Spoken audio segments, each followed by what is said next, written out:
हम प्रश्न करते हैं ना कि दूसरों ने मुझे ऐसा क्यों कहा? हम इस तरह प्रश्न नहीं कहते कि दूसरों ने ऐसा क्यों कहा? है ना? बात फ़र्क है। दूसरों ने ऐसा क्यों कहा कहना ये वैज्ञानिक बात है। दूसरों ने मुझे मुझे ऐसा क्यों कहा ये कहना अंधविश्वास की बात है। दूसरों ने कुछ कहा, क्यों कहा उसने वो देखेंगे तो आप उस पर जाएँगे। उसकी मनस्थिति का आप अध्ययन करेंगे। उसकी जीवन दृष्टि क्या है, उसका लक्ष्य क्या है, वो कैसा आदमी है, उसके भीतर क्रोध है, उसके भीतर भय है, उसके भीतर जेलसी है। ये चीज़ आप देखेंगे और भीतर जेलसी है, क्रोध है, तो वो उस हिसाब से वो कहेगा। जेलसी है तो जेलसी कहेगा। उसके भीतर तनाव है तो तनाव की ही बात कहेगा। मगर आप अपने अहंकार को बीच में खड़े कर रहे हो, आप कह रहे हो कि मुझे ऐसा क्यों कहा उसने? तो आप अंधविश्वास की बात करते हो क्योंकि आपके आपको उसने कुछ नहीं कहा है, उसने खुद के कारण ही कुछ कहा है। अगर वो उस वक़्त उस मनस्थिति में नहीं होता, वो कोई दूसरी बात कहता, है? आपको देख के उसको नहीं नहीं कहा, उसने अपने को देख के कहा।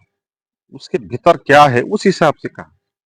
अगर आप वहाँ नहीं होते, कोई दूसरा आदमी होता, तो उसको भी वो उसी तरह कहता। मित्रों, अहंकार की भ्रांतियों को, अहंकार की नासमझियों को देखना चाहिए और खुद पर हँसना चाहिए। ये सबसे बड़ी अच्छी साधना है, इससे बड़ी कोई भी साधना नहीं है। क्योंकि इससे ही अहंकार मिटने लगेगा और अहंकार का मिटना ही असली हमारा लक्ष्य होता है। तो अहंकार का स्वभाव होता है दुःख, चिंता।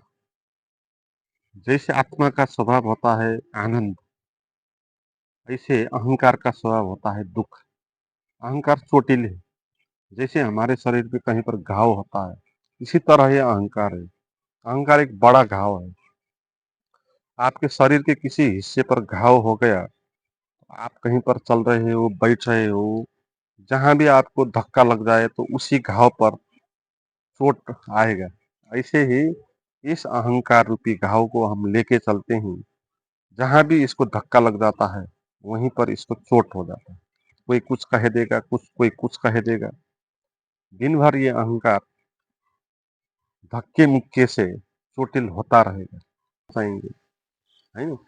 तो कोई आपको कुछ कह देता है, आपको बुरा लग जाता है, क्योंकि आप अपने अहंकार को बीच में खड़े कर जाते हैं। और कोई भी कुछ क्यों कहता है? हम प्रश्न करते हैं ना कि दूसरों ने मुझे ऐसा क्यों कहा? हम इस तरह प्रश्न नहीं कहते कि दूसरों ने ऐसा क्यों कहा? है ना? बात फ़र्क है। दूसरों ने ऐसा क्यों कहा कहना ये वैज्ञानिक बात है। दूसरों ने मुझे मुझे ऐसा क्यों कहा ये कहना अंधविश्वास की बात है। दूसरों ने कुछ कहा, क्यों कहा उसने वो देखेंगे तो आप उस पर जाएँगे। उसकी मनस्थिति का आप अध्ययन करेंगे। उसकी जीवन दृष्टि क्या है, उसका लक्ष्य क्या है, वो कैसा आदमी है, उसके भीतर क्रोध है, उसके भीतर भय है, उसके भीतर जेलसी है। ये चीज़ आप देखेंगे और भीतर जेलसी है, क्रोध है, तो वो उस हिसाब से वो कहेगा। जेलसी है तो जेलसी कहेगा। उसके भीतर तनाव है तो तनाव की ही बात कहेगा। मगर आप अपने अहंकार को बीच में खड़े कर रहे हो, आप कह रहे हो कि मुझे ऐसा क्यों कहा उसने? तो आप अंधविश्वास की बात करते हो क्योंकि आपके आपको उसने कुछ नहीं कहा है, उसने खुद के कारण ही कुछ कहा है।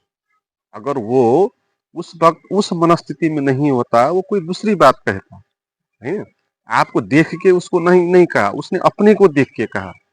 उसके भीतर क्या है उस हिसाब से कहा। अगर आप वहाँ नहीं होते, कोई दूसरा आदमी होता, तो उसको भी वो उसी तरह कहता। उसके पास क्रोध है ना, क्रोध तो वो निकालेगा, फेंकेगा। जिसके पास क्रोध होता है, वो दिन भर कैसे-कैसे क्रोध को फेंकता है, आप देखें ना।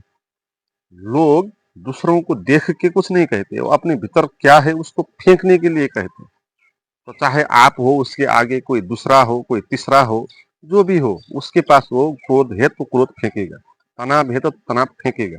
मगर आप कहते हो कि इसने मुझे क्यों कहा, मुझ जैसे व्यक्ति को क्यों कहा, जब कहते हो, तो आप अंधविश्वास की बात कर रहे हो, भ्रांतियों की बात कर रहे हो।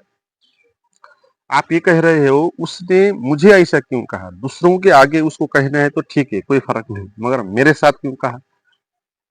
तो आप खामखा अपने अहंकार को बीच में लेकर आए हो, और उसने आपके अहंकार को बीच में लेकर उसे कहा नहीं, उसने अपने अहंकार को बीच में लेकर कहा है। इसलिए जब भी आपको कोई कुछ कहता है, आपको ऐसा प्रश्न पूछना नहीं चाहिए कि मुझे क्यों कहा, है ना?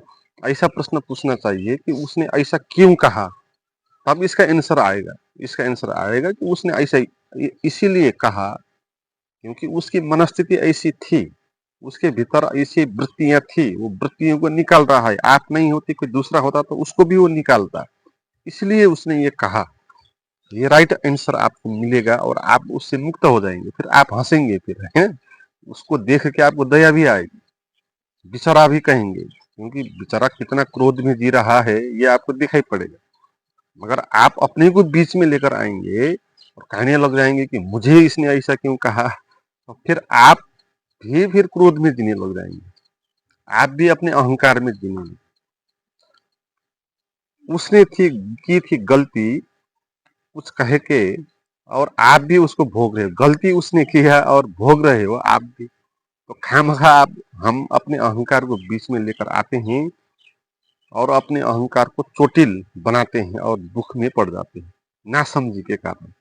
तो समझ यही है, प्रश्न करना है उसने ऐसा क्यों कहा, मुझे क्यों कहा, ऐसा नहीं, क्यों कहा कर। क्यों कहा कहेंगे तो उसकी मनस्थिति के पर आप अध्ययन करेंगे तो आपको पता लगेगा कि इसीलिए कहा कि वो ऐसा आदमी है। और दूसरी इस मान्यता पर जिएगा कि मुझे ऐसा होना चाहिए, मुझे ऐसा क्यों नहीं हुआ। पहले वो दूसरों ने मुझे ऐसा करना चाहिए, दूसरों के प्रति अहंकार इस तरह व्यवहार करेगा, और इसने अहंकार खुद के प्रति मान्यता बनाएगा। वो कहेगा मैं ये हूँ वो हूँ, मुझे ऐसा होना चाहिए और मुझे ऐसा क्यों नहीं हुआ, है ना? इस पर दूसरे पर वो दोष नहीं देगा, वो अपने खुद पर ही दोष देगा, है ना? अहंकार खुद पर भी दोष देता है। देखिए ना, लोग अपना माथा टेक देते हैं कि मुझे ऐसा क्यों हुआ, मैं कितना बुरा, मैं ऐसा क्यों नहीं कर पाता है। तो अहंकार की चालाकी है, वो अपने को पापी कहेगा, अपने को कमजोर कहेगा, अपने को श्रेष्ठ कहेगा, कुछ भी कहेगा, दूसरों को बीच में नहीं लेगा। मगर यहाँ पर भी यही भ्रांति हो रही है, यहाँ पे ऐसा ही अंधविश्वास हो रहा है। यहाँ भी हम अपने मैं को खामखा बीच में ला रहे हैं।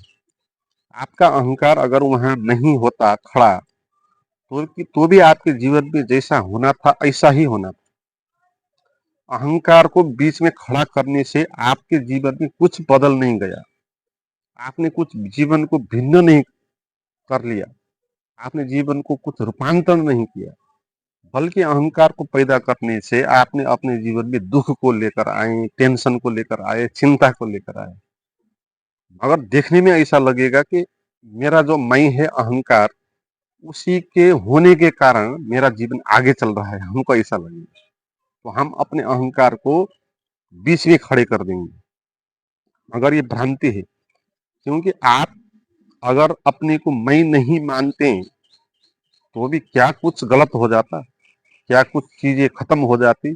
इस रात आप स्वप्न में इस मैं, जो दिन का मैं है, उस मैं को वहां लेकर नहीं आते हो, फिर भी वहां पर आप खत्म तो नहीं हो जाते हो।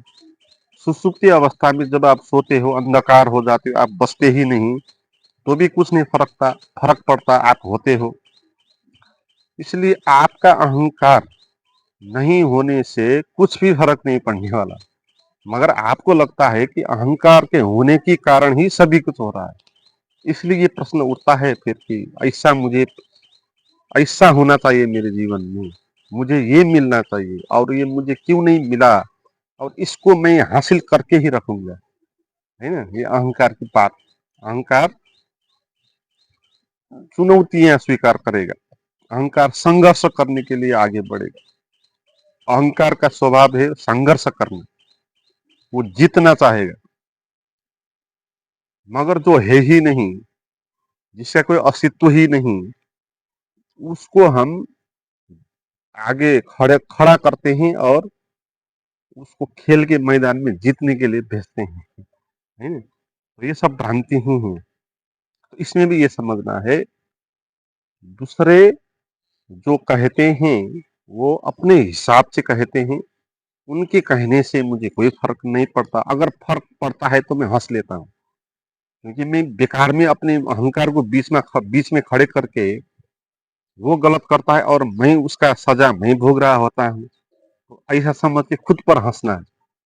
और जब अहंकार खुद के प्रति हीनता बोध से पैदा हो जाएगा, या विकल्पों से भरेगा, या चुनौतियों को स्वीकार करेगा, संघर्ष के लिए खड़ा हो जाएगा, तब भी आप हंस लेना। देखो भाई, जो है ही नहीं वो कैसे खड़ा हो रहा है, कैसे कह रहा है कि मुझे ऐसा होना चाहिए, ऐसा नहीं होना चाहिए, मैं ये करूंगा वो करूंगा। अगर वो नहीं होता, फिर जो होता वही होता, उसके होने से कुछ फर्क नहीं पड़ता। फर्क पड़ता तो आपको दुख, परेशानी, चिंता, ये चीजें आती। तो जब भी अहंकार खड़ा हो जाए, आप हंस लेना, अपने अहंकार को देखना है और खुद के प्रति ही हंसना है। ये सबसे बड़ी साधना है।